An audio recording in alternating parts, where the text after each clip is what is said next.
So I finished up Pokemon Sword and Shield, Sword specifically, and I was thinking of doing a spoiler talk for it as we do for certain games from time to time.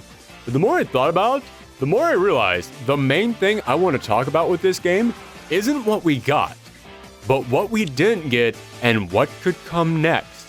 Now, don't get me wrong, when I say what we didn't get, I don't mean game mechanics or new Pokemon. No, I know there's a lot of people who are upset about certain things that were left out of this game, and I'm not even going to get into that. That's not what this video is about. No, what I'm talking about is as I played through this game, there were a few questions that came up, a few gaps in the overall tapestry that they were weaving, and then I thought about what the next game might be. And I don't mean the next generation. I'm not talking about Gen 9. No, I mean the next half generation. You know how every Pokemon game always has that follow-up? Red and Blue were followed up by Yellow, Silver and Gold were followed up by Crystal, Ruby and Sapphire were followed up by Emerald, all the way up to the modern Sun Moon being followed up by Ultra Sun and Ultra Moon. So obviously we're going to get a follow-up to Sword and Shield. Ultra Sword and Shield 2, Armor. No, it's not going to be called Gun. Don't even bother suggesting that in the comments. Whatever it's going to be called, we know it's coming. But I always had a problem with these half-gen games because they never really gave you enough to be different. There was nothing there to establish their own identity. You play as a new character, although not really since all Pokemon protagonists are kind of blank slates, and then you end up going through mostly the same paths, the same gyms. Sometimes they might throw in 1 or 2 new characters, a new legendary Pokemon towards the end, but that's about it. However, as I was finishing up Sword and Shield, it hit me. I know exactly what they could do with the next game to still use the same map, to still use the same world, but create a brand new experience. For the Sword and Shield follow-up, what I want is a prequel. Hear me out, and be warned, because as I pitched to you this idea of mine, I will be going into some spoilery stuff, so if you have not beat Sword and Shield, then tune out now. But I say, have Pokemon Sword and Shield 2 be set several years in the past, and instead of picking a creative character to play as, and all you get to decide is whether they're a boy or a girl, you pick to play as either Leon or Sonia when both of them were kids just starting off on their Pokemon journeys, and the rest of the game is essentially seeing what the Galar region and all these characters were like all those years ago. Think about it. The game actually sets up several hints along the way that implies that this could very well be what we're getting. If you read the trainer cards for some of the characters, you'll see what I mean. On Leon's trainer card, it says that he became a champion on his first attempt when he started his Pokemon journey at 10 years old, which, back when the original games were coming out, was the age your protagonist was. And in any Pokemon game, you of course need your rival, and luckily, Leon has one ready to go.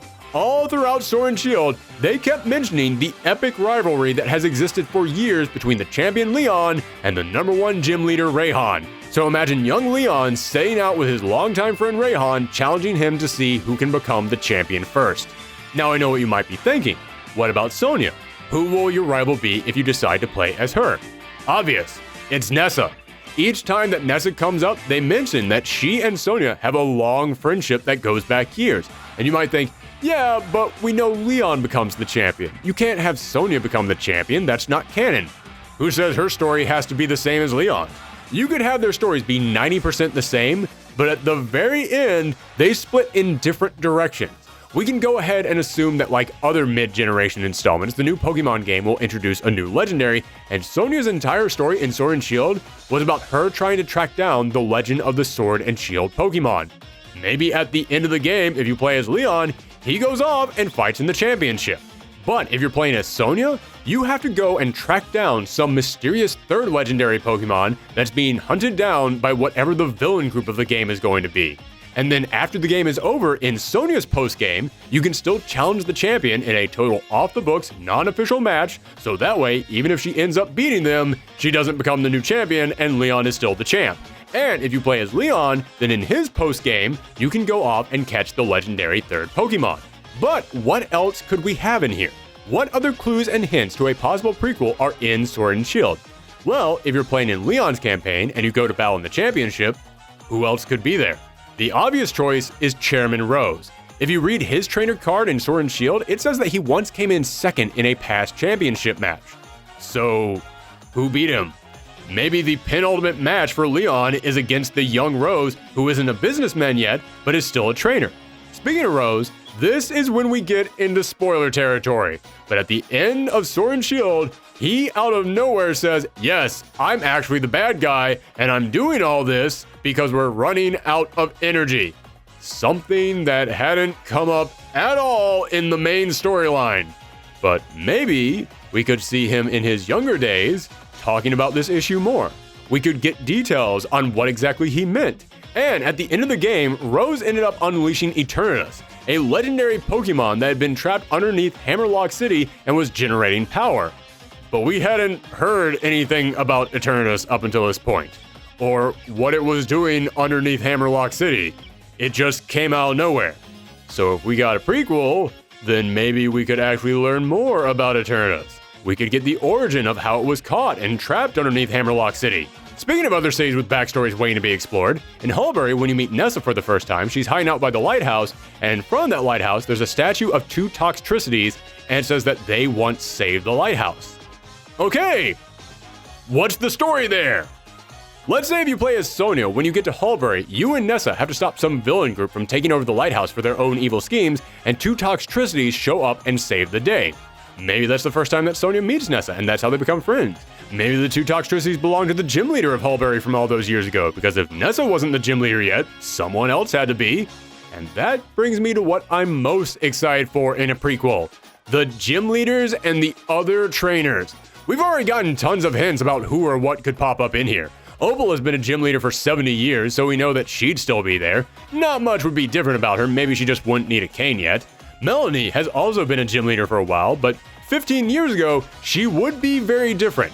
Imagine if her son Gordy was another young trainer and Leon or Sonia beats him in a match, and then when Melanie finds out that you beat her son, suddenly that loving, sweet demeanor that we saw in S.H.I.E.L.D. changes on a dime because she's still a super protective young mother at this point. Kamu is another gym leader who would stick around, but again, if you look at his trainer card, you know he has a story that would play out in this match. On his trainer card, it mentions that he once dropped down to the minor leagues, but after a heated match with Leon, he regained faith in himself and turned himself around. Maybe he's the first gym leader that you face. He's been down on his luck. He's no longer the big-spirited competitor that he once was, but after he loses to Leon and gets dropped down to the minors, he thinks, wow, I really do need to turn myself around. That Leon kid, he's got potential. It reminds me, I need to rediscover the potential in myself. So then he leaves the gym, and throughout the rest of the game, you keep hearing people in town mentioning how he's dominating in the minor leagues, making a huge comeback, and then at the very end of the game, he pops up again in the championship match, revealing how much stronger he's gotten, and after the match, even when you beat him, he's rewarded with his old position back in the majors again. Or just think about all the new trainers you could introduce. We have no idea who your dad is in Sword and Shield, or what your mom was doing when she was younger. Imagine introducing them in this game as gym leaders. You wouldn't have to stop and turn to the camera and say, this is the mom of the protagonist in Sword and Shield. Just introduce a gym leader or another trainer who has a very familiar set of glasses, and after they lose, they say, I've actually been thinking of settling down. This might be my last season as a professional trainer. And that's it. Let the Pokemon Theory YouTubers go nuts with it. And in Sword and Shield, you don't just have Hop as a rival, you've got Beatty and Marnie in there as well. You've got two other rivals in the game. So you know that you wouldn't just have one rival in Sword and Shield 2, and we've already got two perfect candidates for the spot. In the post-game of Sword and Shield, if you go and get a second trainer card for the gym leader Piers, his new trainer card shows him when he was a kid and when he was originally taking the championship challenge. So they already have a character design for him just ready to go, just waiting to be used in the game. But the second rival? This is the one I'm most interested in. Make it Oleana. All throughout Sword and Shield, Chairman Rose has an assistant following him around, Oleana, and she's got this one blank, mysterious expression on her face the entire time. Always acting very professional and upstanding, making sure never to reveal too much about herself.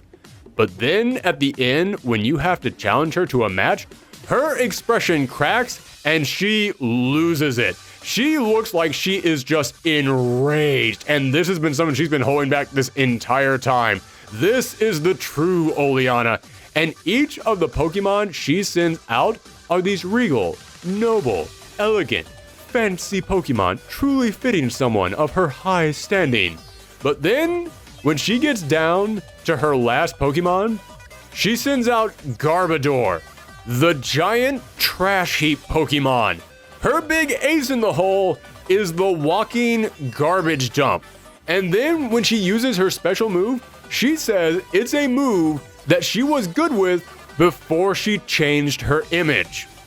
Okay, you cannot give me backstory like that and then not explore it. That is a huge question mark that I need an answer to. Have Oleana in the prequel be some rowdy punk kid. Maybe she's even on the villain's team, and she just uses the most raggedy poison-type Pokemon that you can imagine. And we see Rose at the end say she's got potential, and he wants to give her a job, but she's got to clean up her act if she wants to come and work for him. And there's one question that I know a lot of people are probably bringing up right now, which is, how are you going to build Leon's team? In these games, you have to pick a starter, but we know what Leon's team is already. Not quite. We know what his team is in modern day. We don't know what it was back when he started. In fact, you could even play around with the little bit that we do know about his team. Like we know that his big secret weapon is a Charizard, which was one of the stars that you could pick in the very first Pokemon game. Maybe you could put an Easter egg in here, where in the beginning, the professor offers Leon a Sobble, Scorbunny, or Grookey, and if you go through each of them, don't select any of them, and then talk to the professor again, she says, oh, none of them caught your eye? Well, I have one more you might be interested in, and she offers you the Charmander. Or make that a post-game mission. After Leon becomes the champion, he hears that another champion is visiting Galar, and Leon wants a match with him. Turns out it's Red from the very first Pokemon game, because remember, if this is set about 15 years ago, then that would line up pretty well. You wouldn't have to age Red up or come up with a new design for him. Then, after the battle, whether you win or lose, Red decides to give you a Charmander in order to encourage you to keep getting stronger. Which could also serve as the inspiration for why Leon really wants the Galar region to become the strongest region in the world. There is so much that you could do with a Sword and Shield prequel. So many holes to fill with interesting content. So many characters with backstories that would be great to explore. I honestly doubt it's going to happen, but as I said, as soon as I finished Sword and Shield, I thought to myself, this is exactly what I want from the next game, and my mind started racing, so I had to share it with you guys. Hope you enjoyed this video. This is the first time that we've ever done a pitch for a hypothetical video game, so if you liked it, let me know in the comments down below, and let me know what you would want to see from a Pokemon prequel.